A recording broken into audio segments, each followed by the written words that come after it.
ಭೀಮಾ ತೀರದಲ್ಲಿ ಮತ್ತೆ ನೆತ್ತರು ಹರಿದಿದೆ. ಏನು ನೆತ್ತರಿಗೆ ಖ್ಯಾತಿ ಯಾಕಂತ ಭೀಮಾ ತೀರದಲ್ಲಿ ಇವತ್ತು ಗ್ರಾಮ ಪಂಚಾಯಿತಿ ಅಧ್ಯಕ್ಷನ ಬರ್ಬರ ಕೊಲೆಯಾಗಿದೆ. ವಿಜಯಪುರ ಜಿಲ್ಲೆ ಚಡಚಣ ತಾಲೂಕಿನ ದೇವರನಿಂಬರಗಿ ಗ್ರಾಮ ಪಂಚಾಯಿತಿ ಅಧ್ಯಕ್ಷ ಭೀಮನಗೌಡ ಬೇರದಾರ್ ಇಲ್ಲಿ ಬರ್ಬರಿಯಾಗಿ ಹತ್ಯೆಯಾಗಿದ್ದಾನೆ. ಈ ಹತ್ಯೆ ಹಿಂದೆ ರಾಜಕೀಯ ಪ್ರೇರಣೆ ಮತ್ತು ಗ್ರಾಮ ಪಂಚಾಯಿತಿ ಅಧ್ಯಕ್ಷ ಸ್ಥಾನದ ವಿಚಾರ ಪ್ರಬಲವಾಗಿ ಕೇಳಿ ಬರ್ತಾ ಇದೆ.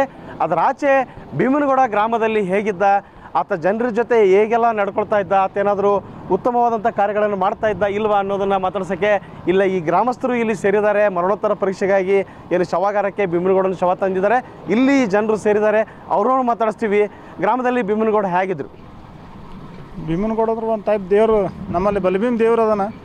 ಆ ಬಲಭೀಮ್ ದೇವರು ಯಾರಿಗೆ ಎಷ್ಟು ಹೆಲ್ಪ್ ಮಾಡ್ತಿದ್ದಲ್ಲ ಅದರಷ್ಟೇ ನಮ್ಮ ಭೀಮನಗೌಡ ಎಲ್ಲರಿಗೂ ಹೆಲ್ಪ್ ಮಾಡ್ತಿದ್ದ. ಯಾರೇ ಮನೆಯಲ್ಲಿ ಕಂಪ್ಲೇಂಟ್ ಆಯಿತು ಅಥವಾ ಯಾರಾದರೂ ಮನೇಲಿ ಬಡ್ದಾಡಿದ್ರು ಎಲ್ಲಕ್ಕೂ ಭೀಮನಗೌಡ ಬೇಕಾತಿತ್ತು. ಅಂಥ ಭೀಮನಗೌಡಗೆ ಈ ಸ್ಥಿತಿಗೆ ತಂದಾರಂದ್ರೆ ಅದು ದೇವರೇ ನೋಡ್ಕೋಬೇಕು ಅವ್ರಿಗೆ ಅಷ್ಟೇ. ಇಷ್ಟೇ ಹೇಳ್ಬೋದು ಅವ್ರಿಗೆ. ಈಗ ಗ್ರಾಮ ಪಂಚಾಯಿತಿ ಚುನಾವಣೆ ವಿಚಾರ ಅಂತ ಹೇಳ್ತಾರೆ ಮೇಲ್ನೋಟಕ್ಕೆ, ಏನಾದರೂ ಆ ಥರ ಇತ್ತಾ? ಹಾಂ ಇದೆ ರೀ, ಸಾಕಷ್ಟು ಸತ್ಯ ಇದೆ. ನಮ್ಮದು ಗ್ರಾಮ ಪಂಚಾಯತಿಲಿ ತಿಂಡಿ ಮೇಗೆ ಗ್ರಾಮ ಪಂಚಾಯತಿ ಅಧ್ಯಕ್ಷ ಆಗಿದ್ದೀವಿ. ನಾನು ಆಗಿದ್ದೆ, ನಮ್ಮ ತಮ್ಮನೂ ಈಗ ಹಾಲಿ ಇದ್ರು. ಅವರು ಸಾಕಷ್ಟು ಸತ್ಯ ನಾವೆಲ್ಲ 2 ಬಾರಿ ಆಗಿದ್ರು. ಹಾಂ ನಿಲ್ತಾ ಇದ್ರು ರೀ, ನಿಂದಿರ್ತಿದ್ರು. ಡೆಫಿನೆಟಾಗಿ ಅಧ್ಯಕ್ಷನೂ ಆಗ್ತಾನೆ ಇದ್ರು ರೀ ಅವರು. ಯಾಕಂದ್ರೆ ನಾವು ಆ ಪ್ಲ್ಯಾನಿಂಗ್ ಮಾಡಿದ್ದೀವಿ.